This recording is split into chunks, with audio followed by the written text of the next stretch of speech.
तर आपण पाहता दुसरीकडे लाडक्या बहिणींचा उत्साह। लाडकी बहीण योजना ही विधानसभा निवडणुकीमध्ये गेम चेंजर ठरली महायुतीसाठी। आणि आता लाडक्या बहिणींचा उत्साह, या ठिकाणी महिला ज्या त्या फुगड्या घालतायत, आनंद आणि जल्लोष साजरा करतायत। देवेंद्र फडणवीस हे नागपूरमध्ये दाखल झाले, त्यांनी देखील गुलाबी रंगाचं जॅकेट घातलेलं आहे। लाडक्या बहिणी एका बाजूला त्यांच्या मुख्यमंत्री होण्याचाच हा जल्लोष करतायत, तर दुसऱ्या बाजूला भगवे झेंडे लावून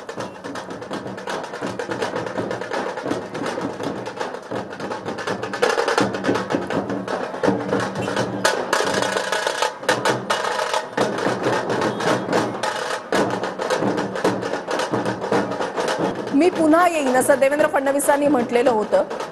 आणि पुन्हा एकदा ते मुख्यमंत्री झाले, त्यांनी आपला शब्द पाळला, अशा भावना ज्या आहेत ते भाजपचे कार्यकर्ते, नेते जे आहेत ते व्यक्त करतात। सयामला सांगेल की सगळी दृश्य दाखवावी।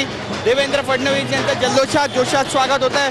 ठिकठिकाणी लाडक्या बहिणी उभे आहेत, लाडके भाऊ उभे आहेत आणि यांच्याकडून आपल्या लाडक्या भावाचं स्वागत केलं जात आहे। एकच भाव देवा भाऊचा जयघोष आणि मुझे चढ गया भगवा रंगाची गाणी ऐकायला मिळत आहेत। आवाज आसमंतात घुमू लागलाय ढोल ताशाच्या गजरात। नागपूरच्या टायगर कॅपिटलमध्ये, संत्रा नगरीमध्ये देवेंद्र फडणवीसाचं अगदी जल्लोषात जोशात स्वागत केलं जातं। ही सगळी दृश्य पाहतोय, त्यांना हस्तांदोलन करण्यासाठी कार्यकर्त्यांची मोठी गर्दी या ठिकाणी पाहायला मिळते। रस्त्यावर कार्यकर्ते उतरलेले आहेत आणि या सगळ्या कार्यकर्त्यांकडून देवा भाऊ नावाचा जयघोष स्पष्टपणे ऐकायला मिळतोय।